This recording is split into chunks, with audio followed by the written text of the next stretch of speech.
So open your Maya file first, not the scripts.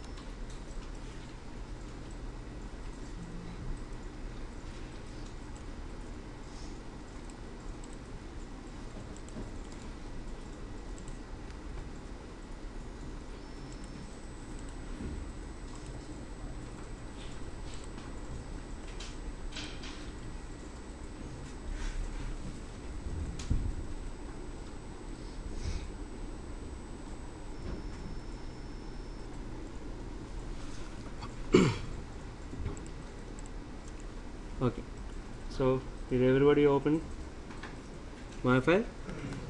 Okay, check the outliner. What you have, you can understand. A wall group is there, okay, and the ground, a plane which is sculpted unevenly, and there are arrows here. I think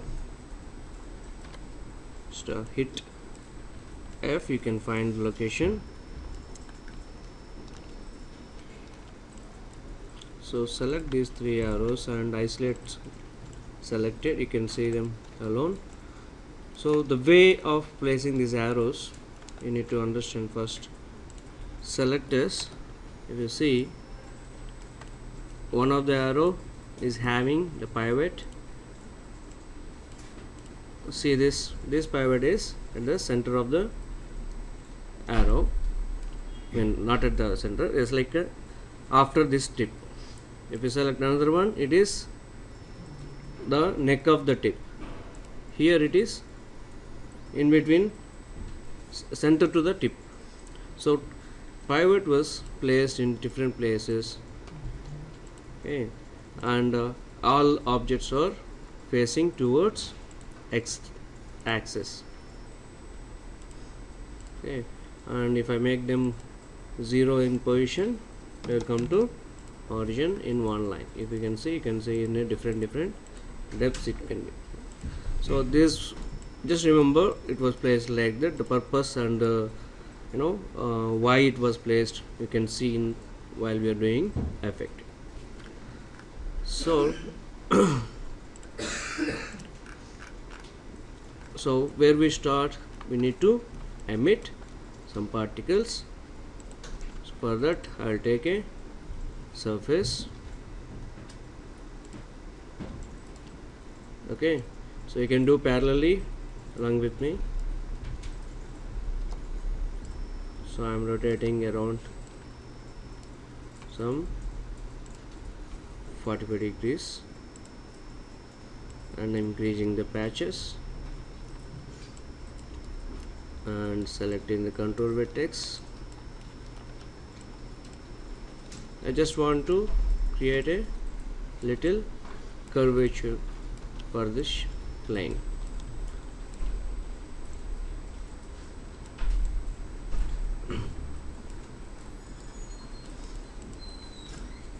So once it is done, I will emit particles from this. For now I am going to use normal particles. I am going to use emit from object with the option selected, emit from surface. Speed I can increase actually to somewhere around 5. Just let me check what is the result I am getting. So it is very slow, okay, so speed is not enough. So I should select emitter. Within that, if I want to increase the speed properly, how much it will take? 5. I have already placed 5. So does it take 25 or more than that? How many times the speed should be varied, increased? 4 times, 5 times? So you need to estimate that and give the value, how much time it should be faster. still it is not enough, so I'll directly go to 50 maybe.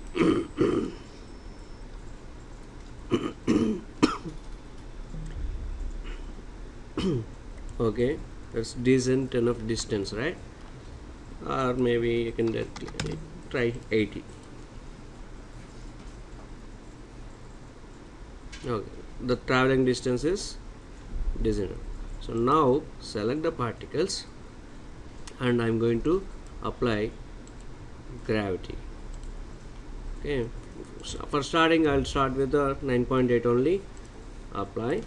So I want to see what is it is giving me result. Okay, distance is good enough, right? The traveling distances, but only thing is I don't want these particles to be falling in a one place. I want them to be, maybe they should fall here, or maybe they should fall here also. How can you do that? By changing the speed of the particle based on the per particle, or you can say random speed for the particle. So let us give 50 for this. What is going to happen? See, some of the particles are dropping here and some of them are going far. Okay, maybe I will try 40 and I'll decrease this highest speed to 60.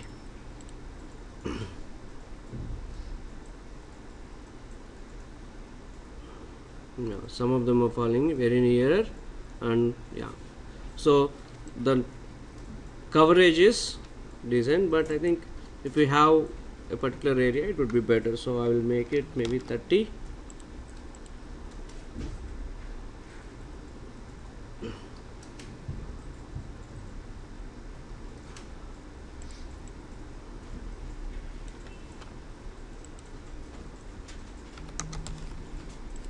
So I am trying more value of 10. So if you say 10, what it means? From 60 to 10 units it will vary. So now I can make it 70, so that little bit more spread will happen.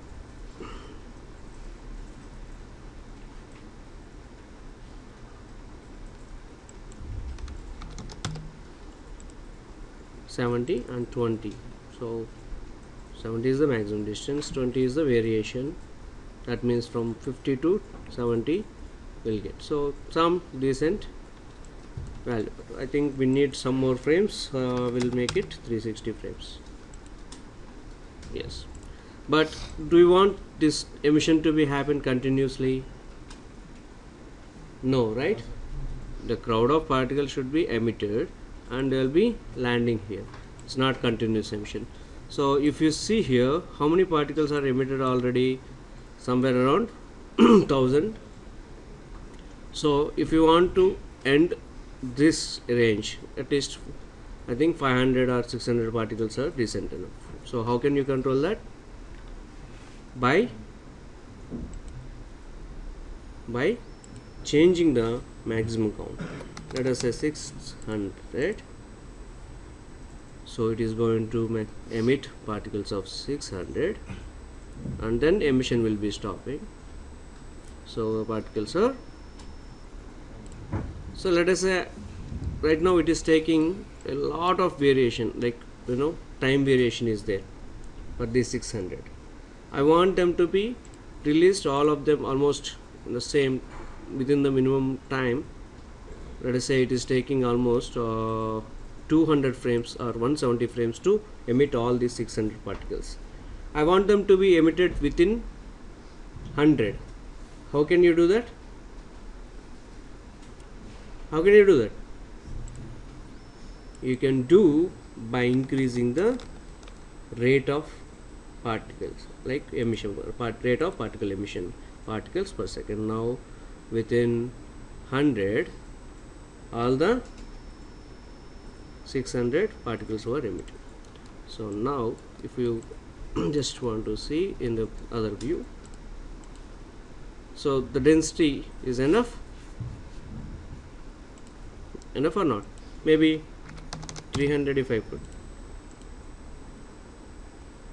Yeah, density is decent and everything is like a bunch of arrows coming. It's not like one after one. There is a variation, but a small variation, not like a continuous release. Definitely when you see arrow effects, what they are going to release on a mark or something, they are going to release the particle arrows. So what is going to happen? A group of particles with a small delay will be releasing the arrows. So that's what controlled. Now we need to instance these particles with the arrows. So let us do that. Before that, by considering our script, we are going to whatever the attributes we are going to use, script we are going to use, I should say expression actually, not script. So I want to name this particular arrows to be like this, par arrows. So if you want to name anything, always name the transform node. Okay, based on that your shape node will be named properly. Always name your transform node proper. So don't never rename on the shape node. Got it? Because if you rename the shape node, your transform node will not change. If you change your transform, rename your transform node, automatically your shape node will be added this shape as the extension for that. Okay, remember. So now I want to do the instancing for these three arrows. Select, okay, and go to instance replacement. These three are selected, and then I don't want to do any initial setup for this. Maybe I can use aim direction for using velocity. Apply. Okay, now they were replaced.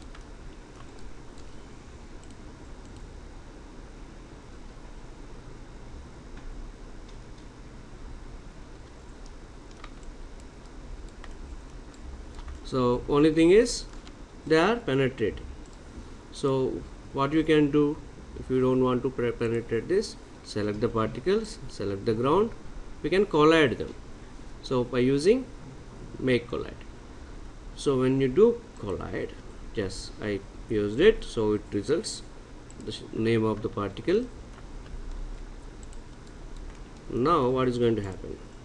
Definitely by default, when you ever collide with a plane, they are going to bounce. They are not going to simply stop there. So we need to control attributes of this bounce. For any general dynamics, if you give collide, there will be a node coming in the name of geoconnector. So this geoconnector will have this resilience, which is of your collision, which defines the bounciness. So now I removed it 0. So but still what is happening? The particles are collided, but still they are traveling because they didn't lose any velocity of the particles. Okay, for that maybe you can think, okay, I can use friction.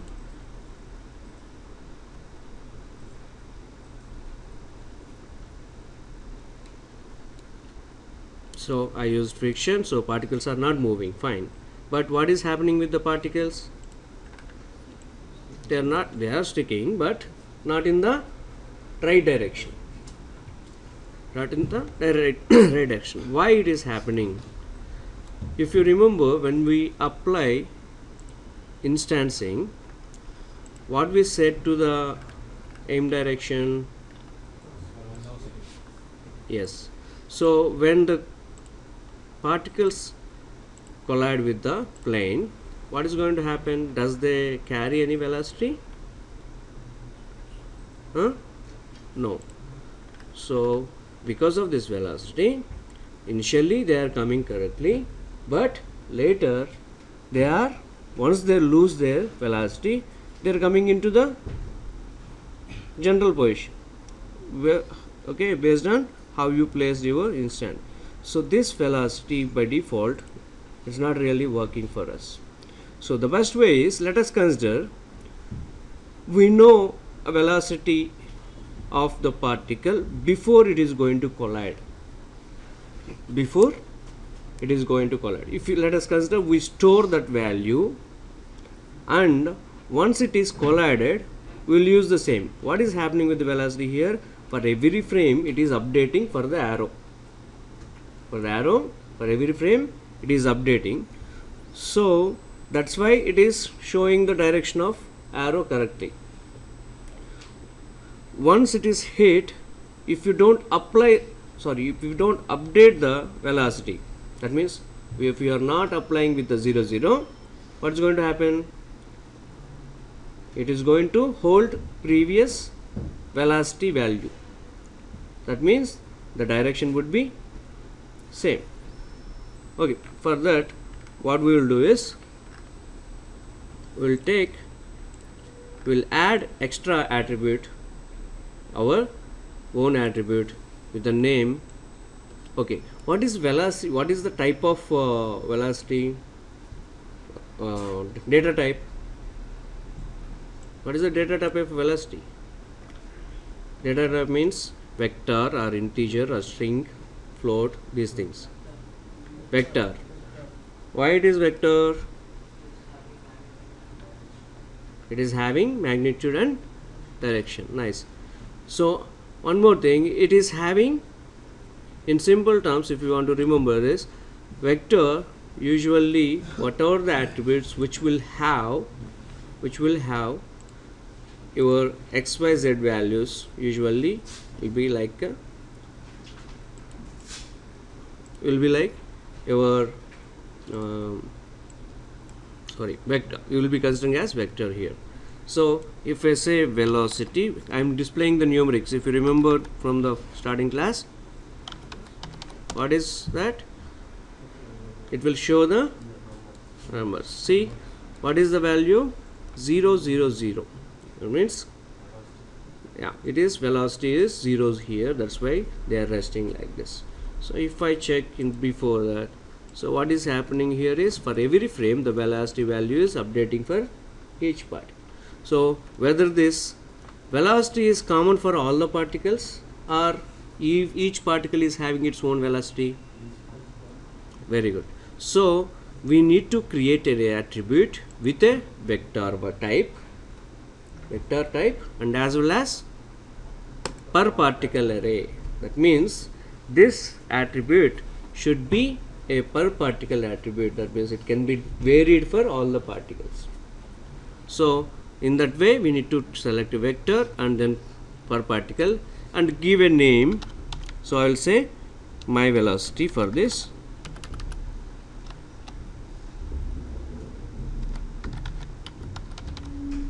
Okay, so add. So it is created a for my par arrow shape dot my velocity. So where it will be available? If I go to here in the per particle attributes, it will be adding my velocity. Okay, so now what I need to do is, I need to find when these particles are collided. Okay, let me tell you one simple thing. First let me do a simple effort, then we can check. So now my velocity is here. So I will say in a creation expression, my velocity is equal to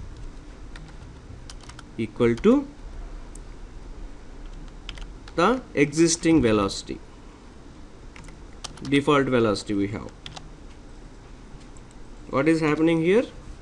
The velocity of the particle which is already there, which is by default the attribute which is available here, we are connecting that to my velocity. Sorry, I think velocity should be v smaller.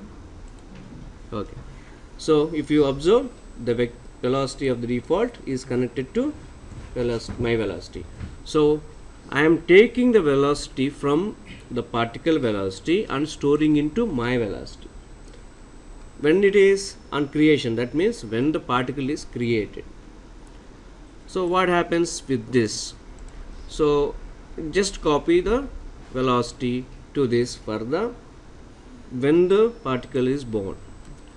But how to use this my velocity is, instead of using here velocity, I can use my velocity here. Okay, I will remove that numeric display so you can see betterly. So points, yes. So now when it is born, actually there is no particular tag, because when it is born in the first instance, it will not it will have one particular direction. See, it is traveling in only in that direction, because whatever the velocity direction is there, it is following the same. So why it is not updating its direction? Because I have created this expression only in the creation.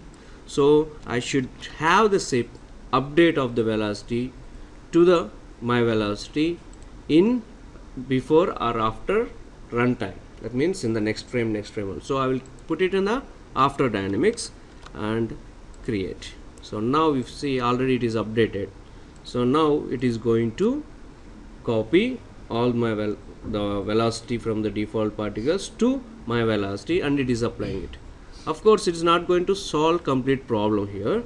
Right now it is the first step to use my custom velocity. So now directly, so what I am doing here, I am storing the velocity to my velocity and updating my velocity using velocity. So this update, if I give a condition, if something happens, when it is the collision happens, okay, if the collision is not happening, then this update should happen. If my collision is not happening, once the collision is happened, this update should be avoided. If you don't use this update, then it will be working. But how can we know whether this collision is happened or not? That is the next question. So for that, in this here we have collision event inside the particles. If you see, where is it? Particle collision event editor. So select the particle and say this is a editor. Now right now there is no collision event created. So we have so many things here. Right now I'll just use it. In the end of the session I will explain the rest of the options. So first simple thing is select your particular particle, for which particle you want to create a collision event. Okay, usually when it collided, what should happen? Whether emit extra particles or split the same particles into multiple particles. But here we don't want to do any action at the collision. We want to measure, or we want to find out whether the collision happened or not. So for that, just say create event, new event, and create event. So it has created event called event 0. Okay, now how can I know what is event 0? So here simply in the render attributes, once again numeric, so you will say just event, you don't need to mention 0, just event. And now you can see your particles, what it is showing. Event is there. What is the number it is showing? 0.00. That means it is a float value, not an integer, right? So 0 initially, all the time when it is in the air. When it collided, what is happening? It is incrementing to more than 0. 1, 2, 3, 4, 5 continuously it is incrementing. So here we have something called event attribute, which can be used to measure whether the collision happened or not. So using this in the runtime after dynamics, I am going to say this update, when it should happen? If event equal to 0, this update should happen. Else, don't update. You don't need to mention don't update here. So obviously the update is going to happen until the event is 0. After that, the update is not going to happen. That means it will never get the 0 value to the velocity, my velocity. Only it will get before that value. So now let us check.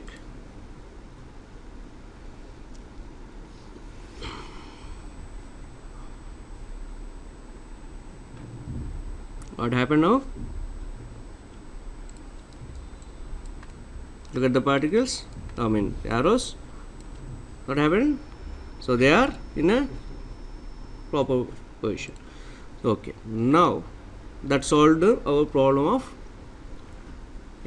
landing our arrows properly on this ground. Okay, now I want to once again update or point out initial thing.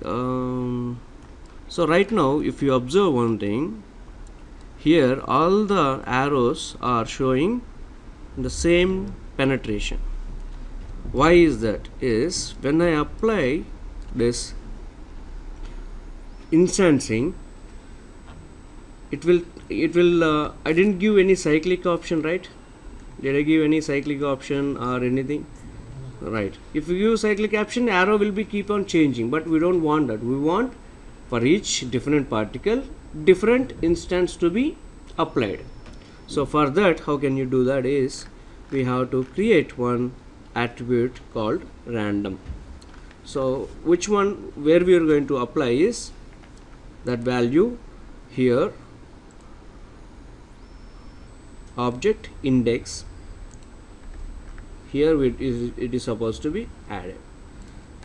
If I now for that to add, I need to create a attribute here. So I will try to use a reference for this. What is the attribute I am going to create? Is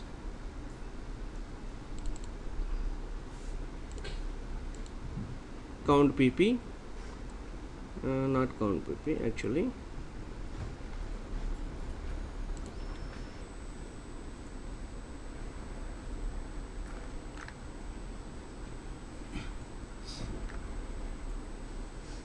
Okay, index pp. I am going to create index pp. So this is okay. One more thing, why pp is added here is, if you want to recognize the attribute as per particle attribute, then it should be used as, just name it as pp so that it will be recognized easily. So for this one, is it going to be a vector? Index is 1 2 3 4. So just a float is enough, because for particle it won't take integers and rest of the things. So float a per particle array and add. So it will be also added actually in the extra attributes. Sorry, just a second, deselect and select once again.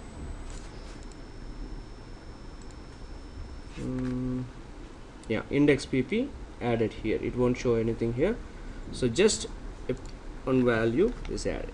So for this index pp, of course here also you can see. So here in the creation, because I want to create a random index for this, index pp equal to random of, function is rand of, from which value to which value, 0 to 2. The values here is 0 to 2. What is happening with this is, it is going to generate for each per particle one index value from 0 to 1, 0 or 1 or 2, because my if you select my instancing, it will show 0 1 2. Okay, so it will select either of this arrow and assign to it. Okay, right now I have created the random index. This is the index. Okay, this one we are going to give it to the instance attributes within that object index as index pp. Okay, because it is a creation expression, it won't update automatically here because the simulation is completed. So just go back and start simulate, and let us see in the end frame whether we get our arrows penetrating in the different depths.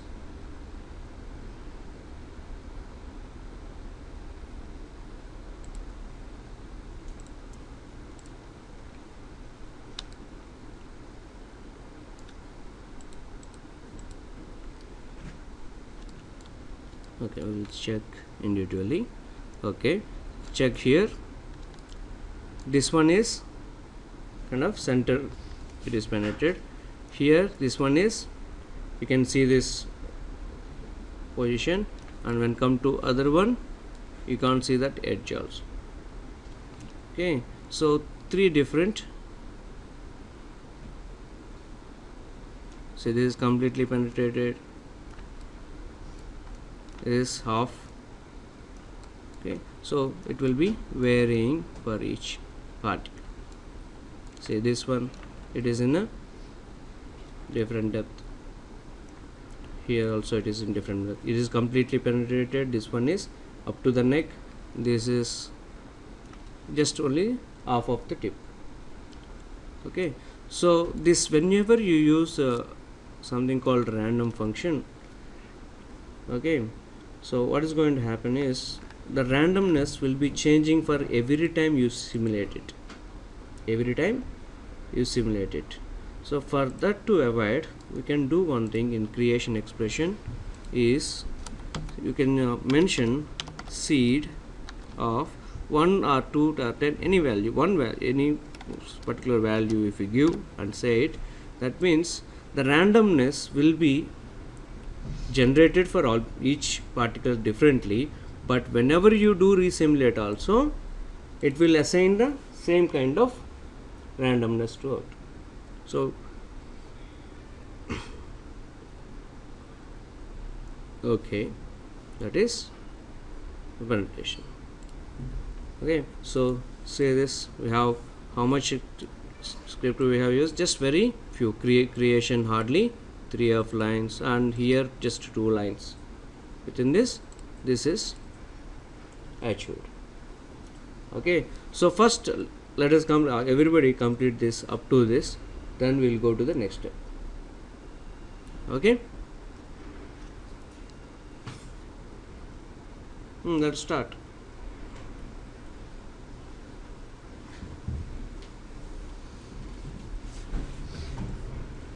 Where is it?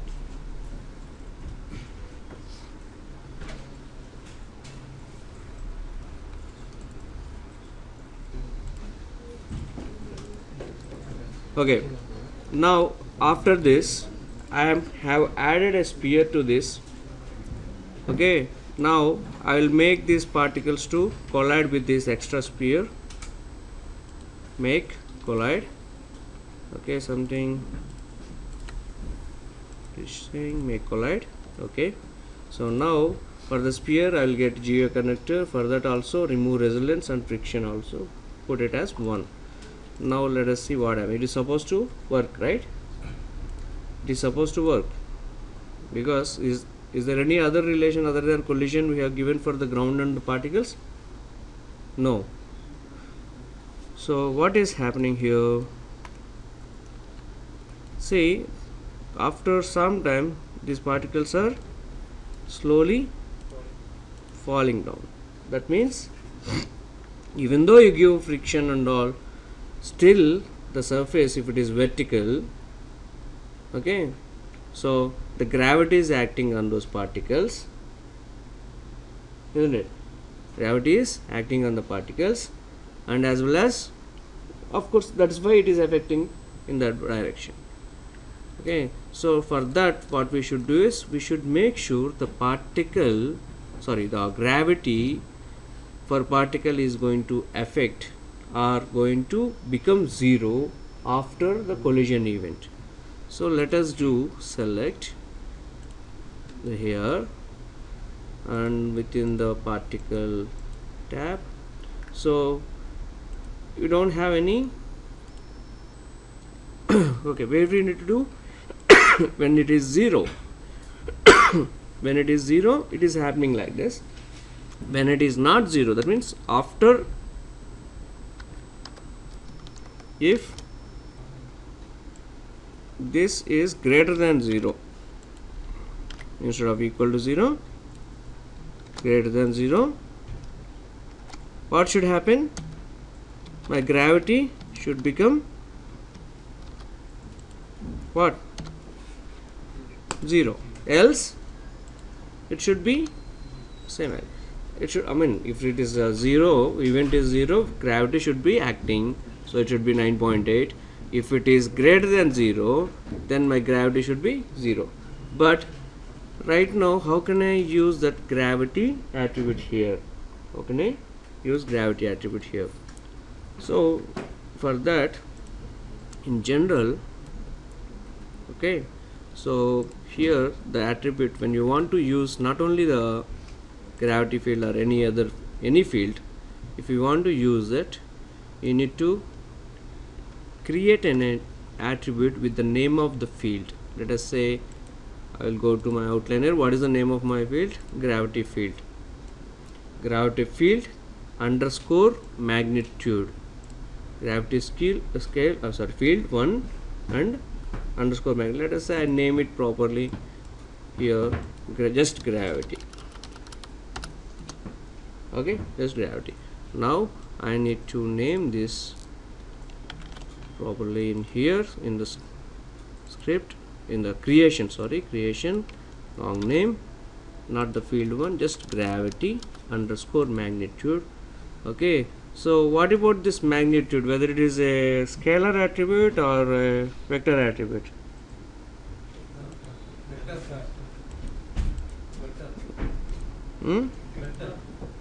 Why? It has a direction. Why gravity has? Okay, so but here what you are saying, magnitude or gravity? Yeah, it's not the whole gravity we are changing, we are changing the magnitude of it. Okay, so let me once again start creation, go select the particles, general. So in the per particle we should create a float with a magnitude, add. Okay, so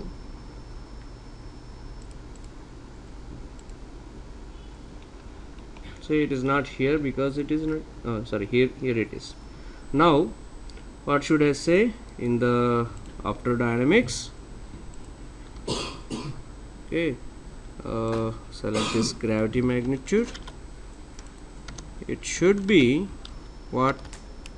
It should be equal to 9.8 while it is 0. When it is greater than 0, it should be 0. Got it?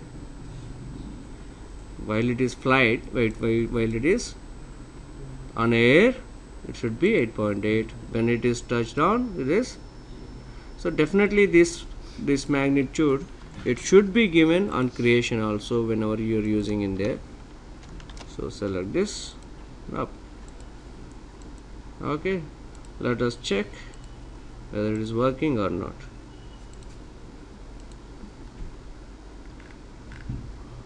Okay, overall gravity is working.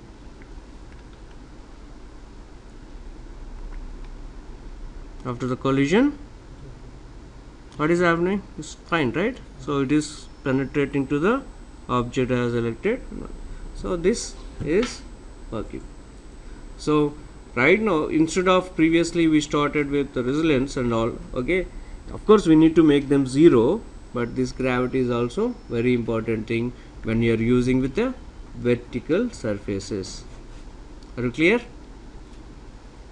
Understood or not? So so per particle, if you want to apply different magnitude of gravity, we should create a per particle float of the particular, not only gravity, you can, if you want to say radial, vortex or anything, you want to use a per particle expression in that, you should say the name of the field underscore magnitude. So you create it with the per particle array selected and float selected, it will create a expression or a attribute for each particle. Understood that part? Okay. So if you want to control any other field of any attribute of the field, you can use it in that way. Actually, we should ask a question, but the gravity is a separate node, right? The gravity is separate node, or particle is separate. If you create in particle, why this gravity is affecting, you should ask yourself a question. So once this field is connected to this particle, then only you can do this. If you connect this gravity, when it is affecting, then only this attribute can be brought here and affect you. If you just simply create separate gravity and separate particle, and if you try to apply this, it will create this attribute, but it won't affect the gravity, using the gravity. So the name is important here when you are using this. Okay, right. Now that is our step up to this magnet field, second step, and then one more version is spin the arrows while flight. That means when they are on a flight, we need to spin them. So for that, what we need to have is the aim up axis in the instances. See this aim up axis. Here we need to connect a new variable, our own custom variable, which will give this one. So for that, so I'm going to create an attribute called spin multiply and arrow spin. Two things are there. Arrow spin, which is a vector. Spin multiplier is multiplier, which will be used for increasing or decreasing the spin. Okay, so one is a vector attribute, one is a scalar attribute for this. So I will select, copy this name from here itself, generate. So first one is a vector attribute, add. Second one is a scalar attribute, float per particle, not scalar, sorry, float attribute, created it. So always, if the attributes are not updated here, thing is deselect and select the particles, you can see the update. So what we have, arrow spin and spin multiplier. So for this spin multiplier, we need to give creation randomness. This one, whenever you create, we are going to update that. So here it is in line for it, random of some value, spin multiplier. So anywhere creation expression, just you can give after this random, control V. Okay, no problem. So here -8 to 8, it said the value will be differing from -8 to 8, so positive and negative. So it is going to give value. And then in the after dynamics, we have two parts here, one is before, one is after. So the spin should happen before the collision. So here the statement comes this line represents, I'll explain this line first. Here, sorry, I think I need to type this betterly. So spin direction, $, if you say, and then if you spin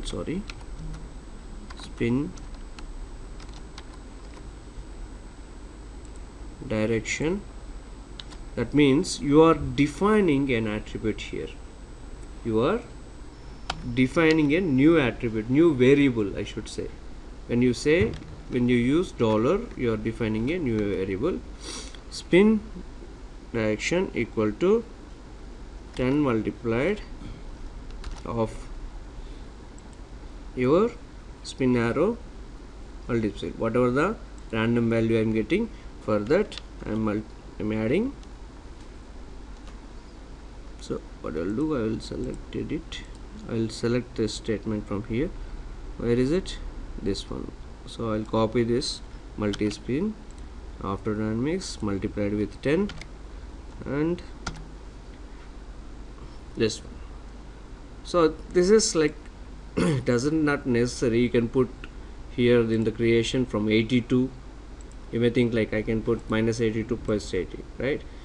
So maybe you can use that, or instead of that, after creating it, we can just multiply with the 10. That will help us. So spin direction, one new attribute is created. Now this spin direction we are going to connect to our arrow spin pp. So select this arrow spin pp. We are going to apply. Just a second, just I will update. Spin pp equal to a time of spin time of minus direct spin sine cos. Okay, so this one equal to, if I mention with the double arrows, 0 comma started with sine or cos, sine of some value comma cos of some value, and ended with this double arrows. So that means I am defining values for a vector. This is a vector, x value, y value, z value. I am defining x, y, z value here. So sine of our this new value of spin direction, okay, multiplied with the time,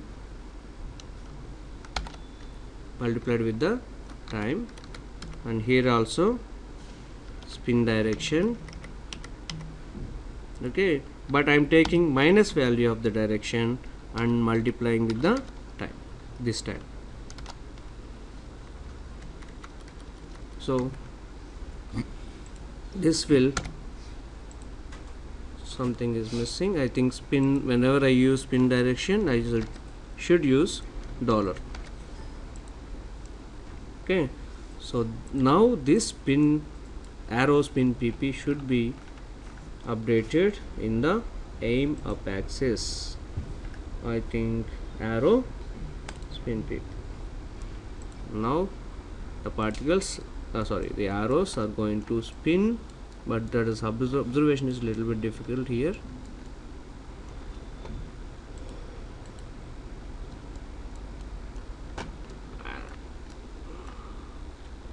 Oops, what happened? Okay.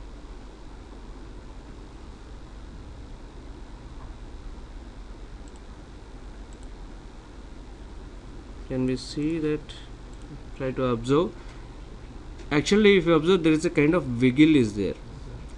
That is because I intentionally given one, initially I did something intentionally for these arrows. If I go in this, if I select this and in the F, see, actually if I want these arrows to be placed properly, they have to be here and freeze transformed. Okay, I put it here with a little bit offset and freeze transformed because the particles are going to attach based on this offset, a small offset. So when it is rotating, the wiggle will happen. So that is the reason I placed these things. So it is a clear observable, possible to observe the which direction. Okay, try to place this.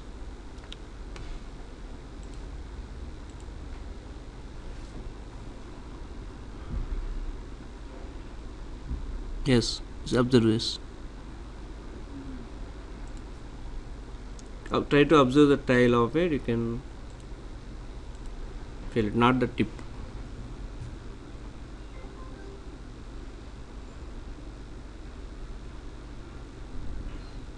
Yes.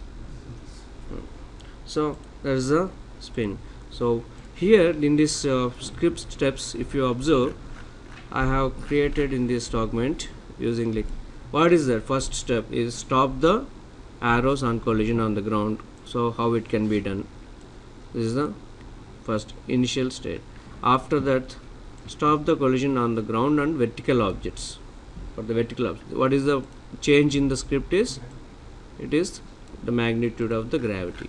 So whatever the changes in the script, your script to the next option, I have highlighted in yellow. You can observe that. So right now spin is completed, and then small offset in the when it is hit or impact down. Whenever it is hitting, there's a small vibration should happen for the arrow, right? Small vibration. So for that, this step will be helpful. Okay, so for this I want you to do it.